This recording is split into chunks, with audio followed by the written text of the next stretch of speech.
All right. Okay. So today I'm going to talk to you about Palmar dermatoglyphics.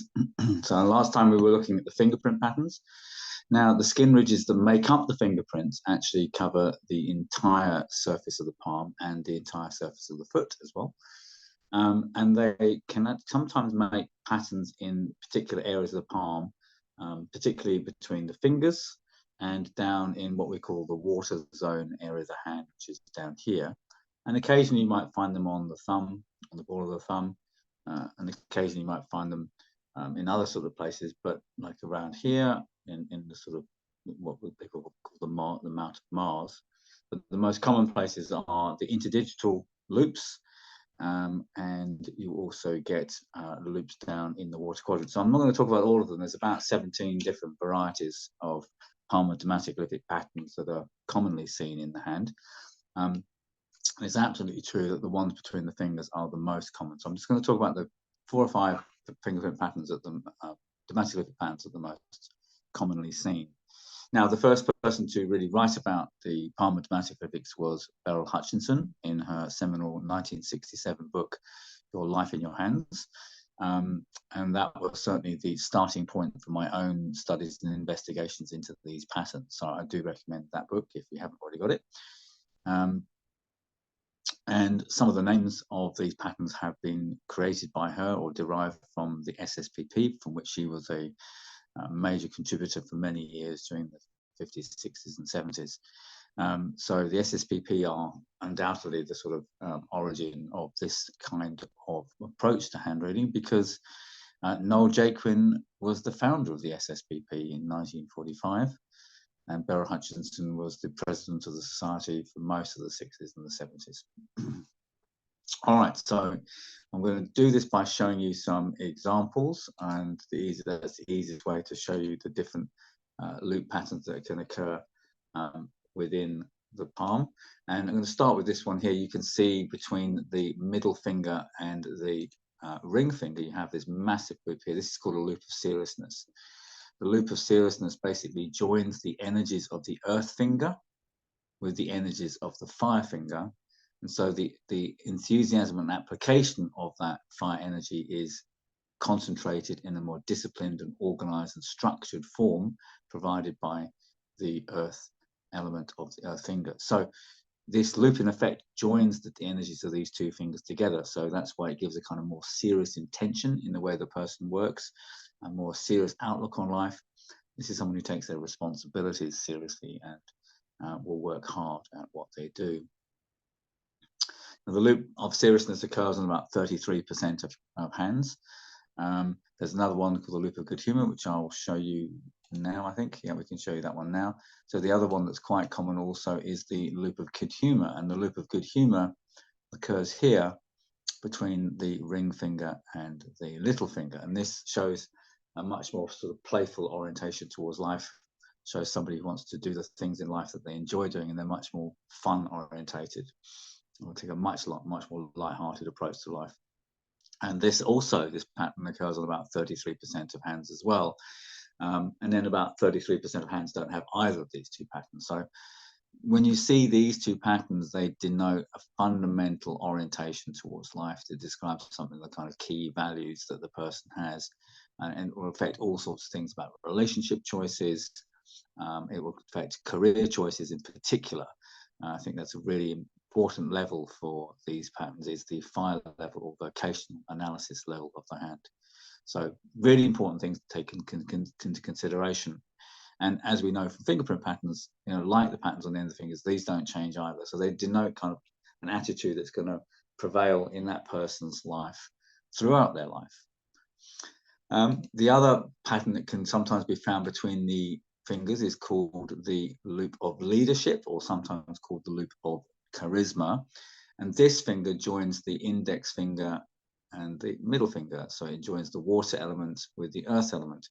And I think of the index finger as being a finger to do with leadership and management, self-confidence. And when it's allied to the middle finger, it's like it kind of gets a kind of gravitas or manas or seriousness about the person in their leadership skills. So it gives serious leadership skills. So this is exactly what you'd expect when you see something with this pattern, is people taking up positions of leadership or authority, and having a kind of manner or charisma that people find attractive and compelling in some kind of way. These are the people who can motivate people for good or for ill. But this pattern doesn't occur very commonly, about 4% of hands, so it's relatively rare. In Indian palmistry, they call it the Raja loop, and it's supposed to be the sign that you're a king and all that sort of nonsense. Not at all. That's just a kind of hyperbolic way of talking about leadership, I guess. But it's not that common a pattern. But whenever you do see it, do explore those themes of leadership and responsibility and showing the way for other people, because that's what these people are born to do. All right, and I said sometimes you get patterns in the palm too. So you've got an example here where we've got a loop of seriousness at the top of the palm, as you can see up there. So that's a nice big loop of seriousness. You can see how quite clearly forms a loop-shaped pattern in that area of the hand. But if we go down into the bottom of the palm, we can also see there's a nice big loop of sensitivity to be found in the water area of the hand as well. Any loop pattern in this area of the hand accentuates the emotional responses of the person. But this particular pattern augments their degree of sensitivity to other people. This is exactly the pattern you expect to see in the hands of psychics, clairvoyants, and intuitives. They are highly receptive and highly feeling orientated towards other people, and will pick up all sorts of things about people, whether it's just their emotional coloring, whether they're just upset, whether it's their vibe or their energy or their chakra, or they may even have guides and spirits that they talk to. This is probably the most significant indicator of psychic or clairvoyant ability in the hand, and certainly the most reliable marker of that. It's found in the hands of about 18% of people, so about 1 in 6 people ordinarily have this pattern. And in a study of psychics and clairvoyants that I did a long time ago, I found that this pattern was twice as common. It occurred on 50% of the hands, not 18% of the hands that I studied in a particular study that I did. So it's more than almost 3 times as common in the hands of psychics and clairvoyants amongst the normal population. So it's a pretty good indicator, if you ask me. And here's another example, actually the same person's hand. This is bilateral loops of sensitivity and bilateral loops of seriousness. So it's unusual to see that in both hands. Clearly, if the pattern is in both hands, it's even more strongly, a strong characteristic if it's in both hands than if it's just in one. And here's another very good example of it as well. You can just see how the ridges come down. They come down from the index finger triradius and come this way, and then they loop back like that. What you also know is that there will be a triradius approximately here, because for any loop to be there in the palm, there has to be a triradius to make it happen. Here's another variation one. You can see this one here. This one's pointing more downwards. The direction that the loop points to doesn't make any difference. You know, some people call these things like a memory loop.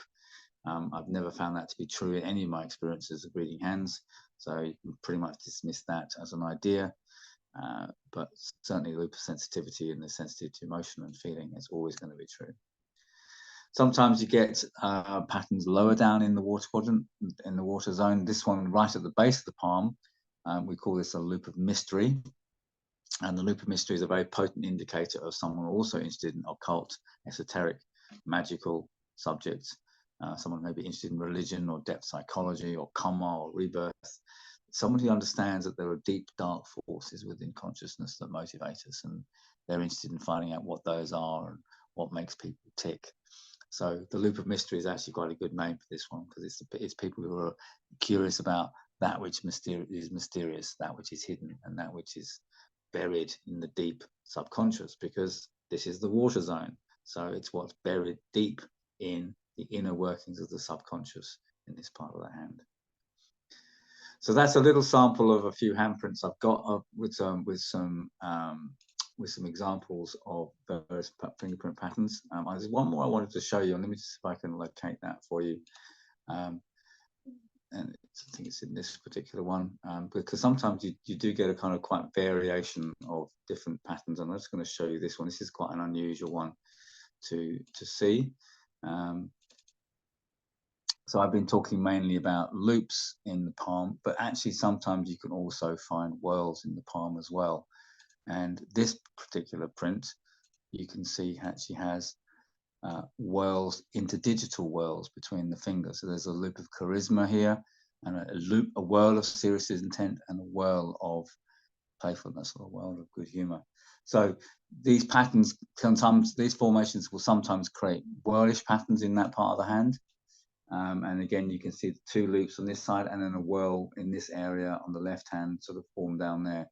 Whorls in the palm are therefore possible to find, but they are very rare to see. In fact, this one even looks like he's got a whorl on the ball of the thumb as well. So sometimes you get patterns in there. And it has to be said, if you're honest about these things, it has to be said that some of these patterns, we actually don't know what they mean, really.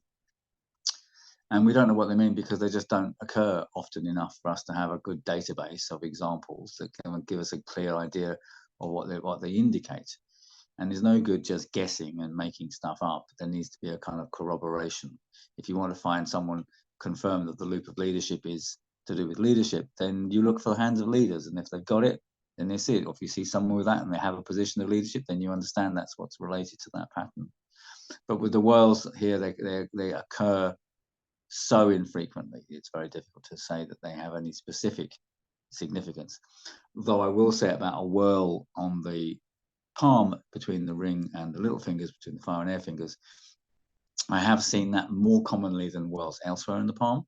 And generally speaking, when I see that as a mark of a very acute intelligence, someone who's got a very high IQ, someone who's got a great facility with languages or music ability or songwriting. There's a kind of creative element that's brought about that. The individuality of the whorl combines together with the thinking process of the air finger and the creativity of the fire finger. So there's a kind of, there can be a love of music or creative expression. And as I say, a gift for communication. These people are just usually very, very bright. So that's the only indications that I can talk about with a whorl in that particular location.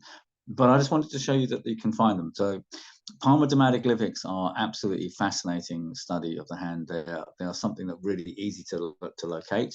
They're something really easy to identify. And if you can get your head around the significance of all those patterns, you've got a ready-made way of actually assessing somebody's hands and giving them some really powerful insight into who they are and what motivates them. The fingerprint patterns, whether on the fingers or the palm, are like motivational dispositions. They are the qualities within us that drive us to do particular kind of things. And certain of those patterns, particularly the ones in the palm, can indicate particular gifts, talents, and abilities that are, if you like, God-given. They are kind of the spirit of life moving through us and giving us a particular eddy or swirl within that consciousness that allows us to be creative, or to be a writer, to be a painter, to have these kind of gifts of sensitivity and so on and so forth. So they're really, really potent markers to look for. So make sure you understand all the 17 varieties of Palmar dermatoglyphic patterns, know them really well and know their significations and their manifestations, and you'll be well on your way to being an excellent hand reader. All right, don't forget to like and subscribe, and I will be posting a few more videos in this series about the lines, and I look forward to catching up with you then. Leave your comments below and I'll address to answer any questions that you have. All right, thanks for now.